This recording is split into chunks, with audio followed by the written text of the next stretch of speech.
जो है अधरों पर जो है भगवान की बांसुरी है और उस बंसी की वेणुनाद से जो है भगवान ने सबको मुग्ध कर दिया है। और सारे ब्रजवासियों से कहा कि अरे ब्रजवासियों आओ और आकर जो है गिरिराज महाराज के जो है नीचे बैठो और यही तुम्हारी रक्षा करेंगे। भगवान पर ब्रजवासी भरोसा करते हैं और उस भरोसे के कारण जानते हैं कि जब कृष्ण हमारे साथ है, जब हमारा कन्हैया हमारे साथ है, तो ये इंद्र हमारा कुछ नहीं बिगाड़ सकता है। क्योंकि भक्ति में जो फलदायी होता है वो एक विश्वास ही फलदायी होता है। इस विश्वास के साथ में सारे ब्रजवासी जो है और वहीं जो है गिरिराज जी की तलहटी में आकर जो है और विराजमान हुए और सभी को बड़ा आनंद आया। भगवान ने एक हाथ से जो है गिरिराज महाराज उठा रखे हैं और एक हाथ से जो है भगवान ने अपने अधरों पर अपनी वेणुनाद कर रहे हैं। कहते हैं 7 दिन और 7 रात्रि तक भगवान जो है इसी प्रकार से वहाँ पर खड़े रहे। किसी भी ब्रजवासी को 7 दिन तक कोई भी कष्ट नहीं हुआ, क्योंकि भगवान ने अपनी वेणुनाद का ऐसा प्रभाव छेड़ा कि सारे ब्रजवासी मंत्र मुग्ध हो गए और उनको ये भरोसा होने लगा कि जब कन्हैया हमारे साथ है तो हमें किसी बात की चिंता नहीं है। सारे ब्रजवासी जो है बैठे हुए थे और इसी समय में जो है ब्रजवासियों का जो ध्यान गया वो भगवान पर गया और जब देखा कि कन्हैया 7 वर्ष का है, छोटा है और अपनी कनिष्ठिका उंगली पर जो है इसने गिरिराज जी को धारण किए हुए है, तो ब्रजवासियों का भाव हुआ। बोले कि क्यों ना हम सब जो है कन्हैया को सहारा देवें। तो सब सारे के सारे ब्रजवासी जो है कन्हैया से बोले कि कन्हैया देख, तू यूँ मत सोची हो कि तू ही अकेला उठा रहा है, देख हम भी अपनी अपनी लाठी लगा के खड़े हुए हैं। और लाला हम तो से कह में कि तू, तेरी तो पतरी सी छोटी सी उंगली है, तू ऐसा कर या हटा ले और चुपचाप शांति से बैठ जा और या गिरिराज महाराज हम अपने लाठिन पर टिका के रखेंगे। भगवान मुस्कुराए, भगवान बोले कि तुम संभाल लोगे या गिरिराज महाराज? तो ग्वाल बाल बोले कि तो ऐसा लगे है कि तो नहीं संभाल रखो है, हमारी लाठी कछु काम ना आएगी।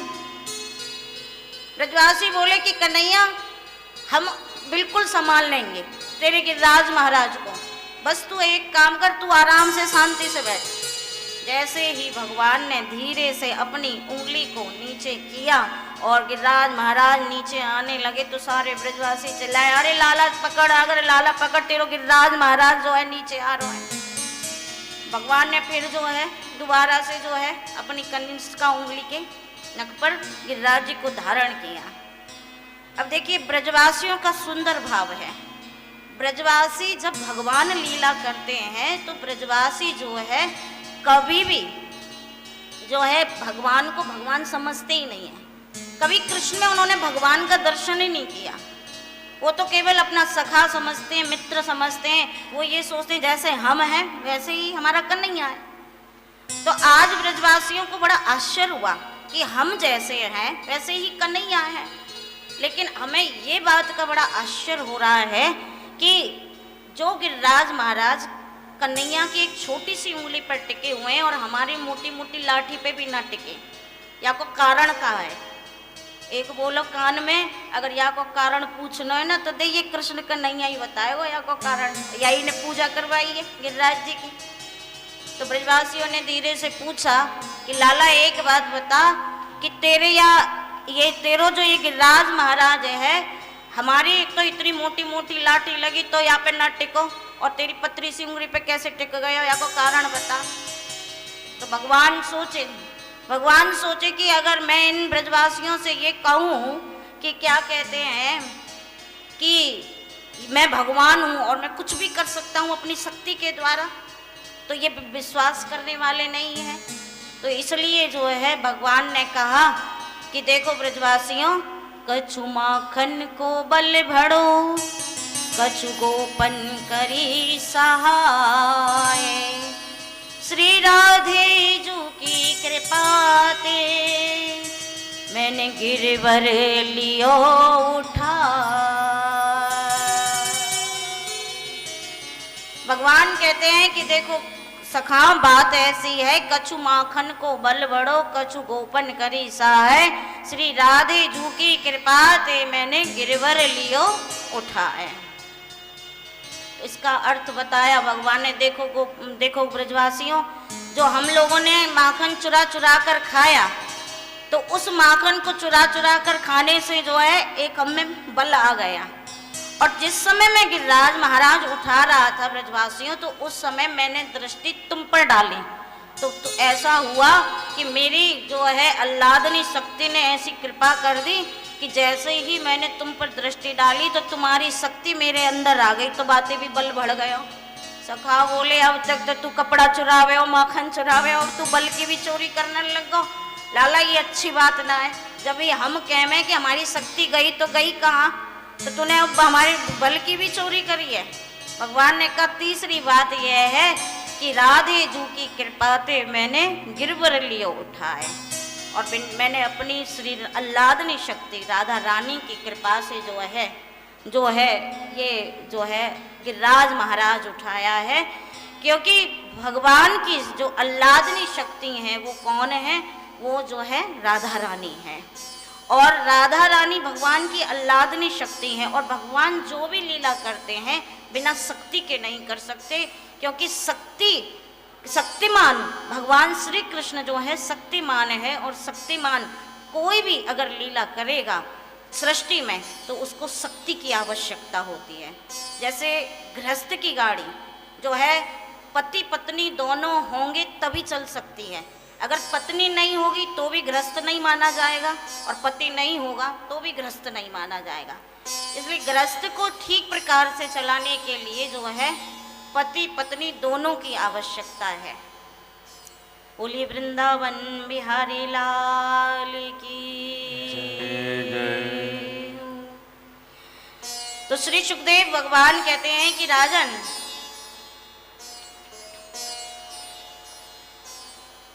श्री सुखदेव भगवान कहते हैं कि राजन इसलिए भगवान ने कहा कि जो मैंने गिरिराज महाराज उठाया है, क्योंकि मेरे हृदय में राधा रानी का वास है। मैंने उंगली पर तो उठाया है, लेकिन हृदय से जो शक्ति लगाई है वो किसने लगाई है, श्री राधा रानी जी ने लगाई है।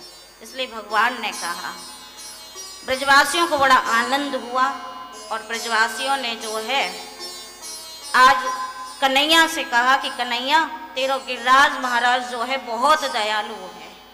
श्री सुखदेव भगवान कहते हैं कि 7 दिन और 7 रात्रि तक भगवान ऐसे ही खड़े रहेंगे, और सबको न किसी को भूख लगी न किसी को प्यास लगी, क्योंकि जब हम भगवान के समीप हो जाते हैं या भगवान के हमें अपना अंग स्पर्श कर लेते हैं तो व्यक्ति के अंदर खुद ही ऐसी दिव्य शक्ति पैदा हो जाती है, तो फिर उसे भूख प्यास का अनुभव नहीं होता है। यहाँ पर श्री सुखदेव भगवान ने जो है एक बड़ा सुंदर वर्णन किया है। कहा कि देखो परीक्षित, कि अगर भगवान चाहते तो अपने भगवान ने जो गिरिराज महाराज उठाए वो बाएं हाथ पर और कनिष्ठ का उंगली पर उठाया। अगर भगवान चाहते तो अपने किसी और हाथ में भी तो गिरिराज महाराज उठा सकते थे, लेकिन भगवान ने ऐसा नहीं किया। भगवान का जो गिरिराज महाराज उठाए बाएं हाथ पर और कनिष्ठ का उंगली पर, उसमें एक आध्यात्मिक तथ्य छुपा हुआ है। क्योंकि भगवान जब गिरिराज महाराज उठा रहे थे तो भगवान ने बाएं हाथ में तो इसलिए उठाया क्योंकि जो शक्ति का वास होता है वो वाम अंग में होता है, इसलिए भगवान ने बाएं अंग से उठाया। दाहिने अंग से इसलिए नहीं उठाया भगवान ने, क्योंकि दाएं अंग से भगवान असुरों को मारने के लिए जो है अपने चक्र का प्रयोग करते हैं, लेकिन बाएं अंग से भगवान भक्तों पर जो है अपनी शक्ति के द्वारा कृपा करते हैं। इसलिए भगवान ने बाएं अंग से उठाया। और अन्य उंगलियों से क्यों नहीं उठाया भगवान ने? अगर भगवान चाहते अंगूठे से भी तो उठा सकते थे, तर्जनी उंगली भी थी, अनामिका भी थी और ये बीच वाली भी थी, लेकिन मध्य की उंगली में ही उठाया। तो एक बड़ा सुंदर भाव आता है। अखंडानंद जी बताते हैं, एक बड़े अच्छे संत हुए अखंडानंद जी, उनका बड़ा सुंदर भाव आता है। वो कहते हैं कि भगवान के अन्य उंगलियों में जो है रजोगुण का भी वास है और तमोगुण का भी वास है। हमारी इंद्रियों में देवताओं का वास है और इन्हीं इंद्रियों में सत्वगुण भी रहता है और इन्हीं इंद्रियों में तमोगुण भी रहता है और इन्हीं इंद्रियों में जो है रजोगुण भी रहता है। तो तीनों गुण इस शरीर में प्रधान रूप से रहते हैं। इसी प्रकार इंद्रियों की जो उंगलियां हैं, हाथ की जो उंगलियां हैं, उनमें भी तमोगुण और जो है रजोगुण का वास है और सत्वगुण का वास है। तो जो अंगूठा है इसमें किसका वास है? तमोगुण का वास है, क्योंकि ये अंगूठा हमेशा किसी को चिढ़ाने के काम आता है, दूसरों को चिढ़ाने के ही काम आता है, इसलिए इसमें तमोगुण का वास है। अंगूठे के बगल में जो है एक है उंगली, तर्जनी उंगली। ये तर्जनी उंगली में भी तमोगुण का वास है। ये किसी को संकेत करने के लिए और समझाने के काम आती है। और इस तर्जनी उंगली के बगल में जो है मध्यमा उंगली जो है, इसमें रजोगुण का वास है। दो उंगलियों में तमोगुण का, मध्यमा उंगली में जो है रजोगुण का वास है। और इस मध्यमा उंगली से जो है सौभाग्यवती स्त्रियां अपने टीका लगाती हैं और व्यक्ति स्वयं के अपने टीका लगाता है, कोई भी जीव हो। और जो अनामिका उंगली है, इस अनामिका उंगली के में भी जो है रजोगुण का वास है। इससे देव प्रतिमाओं को टीका लगाया जाता है, इससे साधु पुरुषों को, संत को, ब्राह्मणों को टीका लगाया जाता है अनामिका उंगली से। अक्सर क्या होता है, लोग या तो तर्जनी का प्रयोग करते हैं या ये मध्यमा उंगली का प्रयोग करते हैं। इसका इन दो उंगलियों का टीका लगाते समय संत, ब्राह्मण, देवी देवता का प्रयोग नहीं करना चाहिए, इससे दोष प्रकट हो जाता है। इसलिए भगवान का जो भी टीका लगाया जाए वो अनामिका उंगली से लगाया जाए। अब आती है 5वें नंबर की उंगली, ये सबसे छोटी।